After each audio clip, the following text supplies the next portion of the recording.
Hello everyone, Shinto Bean here discussing some more Warhammer combat cards, and in this video I'm going to be discussing the 50 Warlords in the game and ranking them according to the speed of their playstyle. So of course how fast the game goes with the Warlords depends largely on your bodyguard composition, so even with some of these slower Warlords you can just run a couple really big powerful units and get through games more quickly, but just taking the special rules into account and the sort of playstyle that is encouraged by those special rules. This is how I would rate the Warlords. One other thing is that speed does not equate power. So some of these Warlords are very strong, but they just have a very slow playstyle. So I'm going to start off with the very fastest Warlords, and there's just 3 of them that I put on this list. So Captain Badrock was an obvious choice. His ability to chain ranged attacks and just wipe out an entire board in one turn easily, and orcs have a lot of very strong ranged bodyguards to combo with him, make him probably the fastest of the bunch. Logan Grimnar is also very fast. If he can set up his cleave attack so that it deals a lot of damage to the next lane, you can again very easily clear a board in one turn.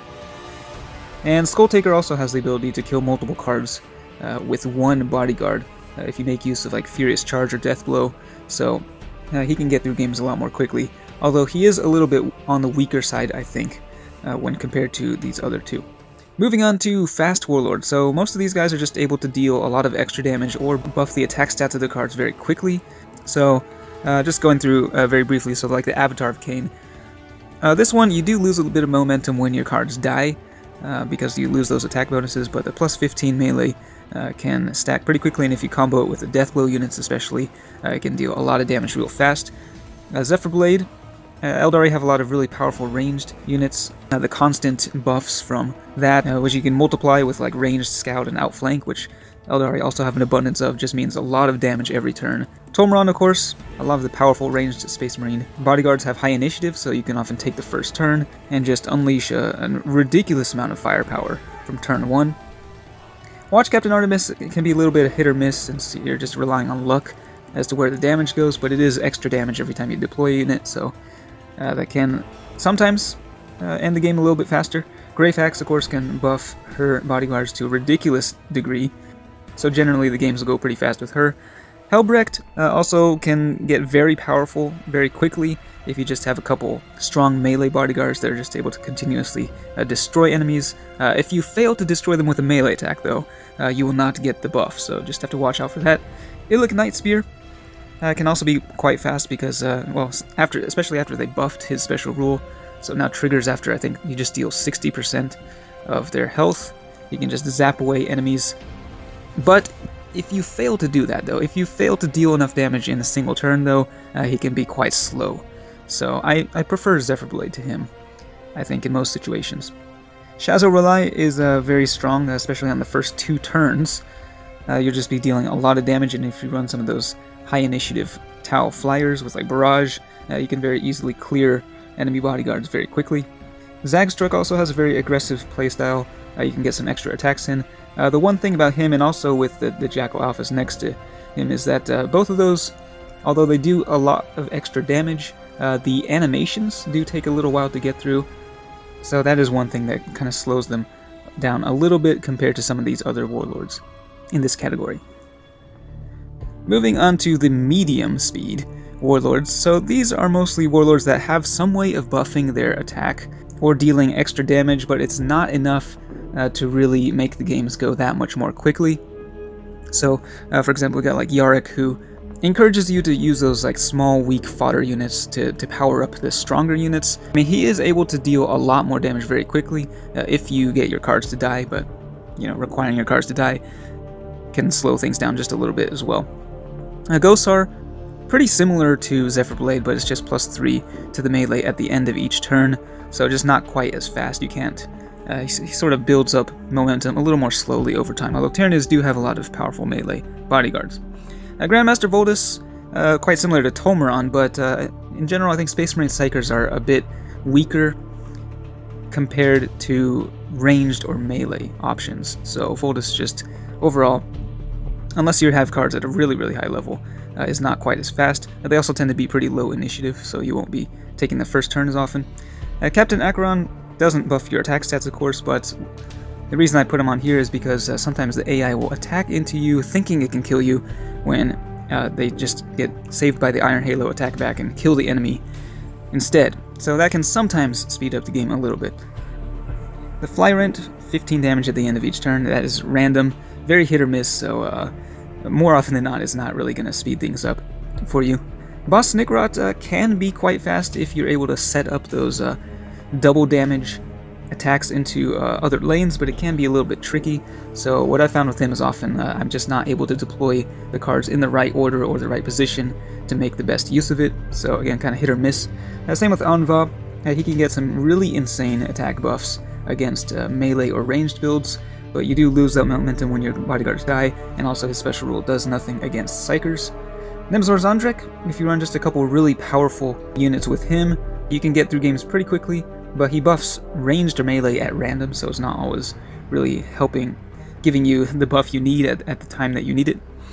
Eldrad can greatly increase the damage of Eldari Psychers, which are already quite powerful, but they are very much glass cannons, and some of the most powerful ones actually have pretty low health, so once they die, you're going to lose momentum, and also you do have to watch the animation for his special rule activate every single time one of your Psychers attacks.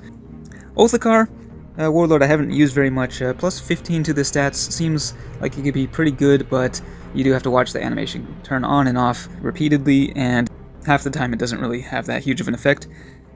Abaddon I think is more of a slow Warlord in most cases because his special rule doesn't trigger until he's on the field, but recently I have found that if you deploy him on turn 1 alongside like a Keeper of Secrets, he can suddenly become very powerful and you can end the game pretty quickly that way. But it's a pretty niche build. Huron Blackheart gains attack stats whenever you kill an enemy, so again you can get some pretty impressive buffs, but you lose them when your cards die, so that's kind of the tricky thing there. Trazen, extremely powerful in those 400-point campaigns, but in ranked mode it can be a little tricky trying to actually capture the highest cost enemy card, because that's the only thing that you can steal. So yeah, setting that up can be more difficult than you would think, and if you can't do that, then well, your special rule is kind of meaningless. Katniss Viridian, solid special rule, but again, it requires you to sort of sacrifice weaker units, and it hits an enemy at random. So, can be decently fast if it hits the right place at the right time. Ahriman, his special rule isn't really gonna speed things up very much, but Chaos do have a lot of very powerful Psychers that can deal damage very quickly. And Ahriman himself, when he's on the field, also does a crazy amount of damage.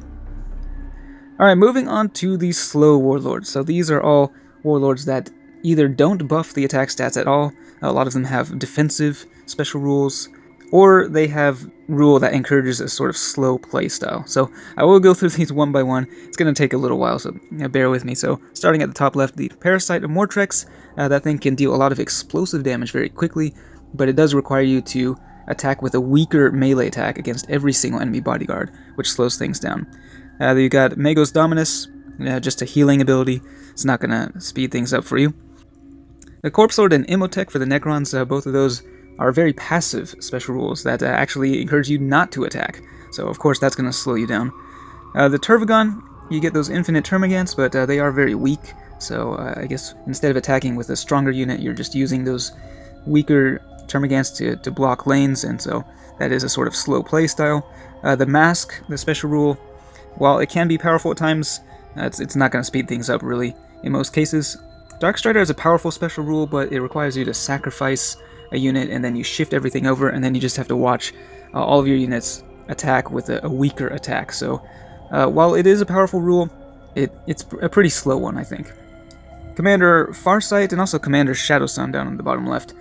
They both don't do anything to help your bodyguards until they deploy at the end, so kind of a slower playstyle, I think, for them. Azrael, for the Space Marines, he does buff your attack stats, in some cases by a pretty significant amount, but it requires you to sometimes use an attack type that is suboptimal, so it doesn't always really work in your favor. We've got the Psychic Leagues of Votan dude, can't even remember his name.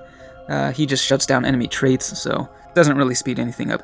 Same with Morvenval, just adds an extra layer of protection to your units. Zodgrod Wartsnaga, so this guy can, again, buff your attack stats by a very significant amount, but it requires you to deploy some really weak fodder units and so it just sort of builds up momentum over time as they die.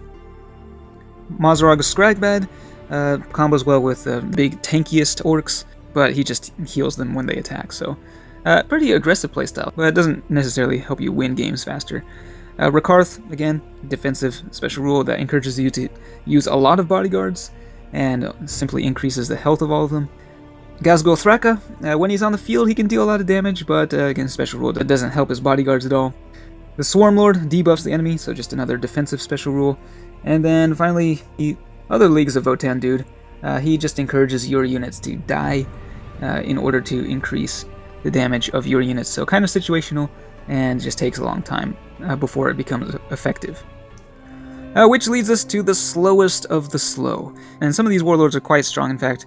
Lelith Hesperax and Ursakar Creed, both of those are very powerful warlords, so strong in fact that they get banned from PvP events.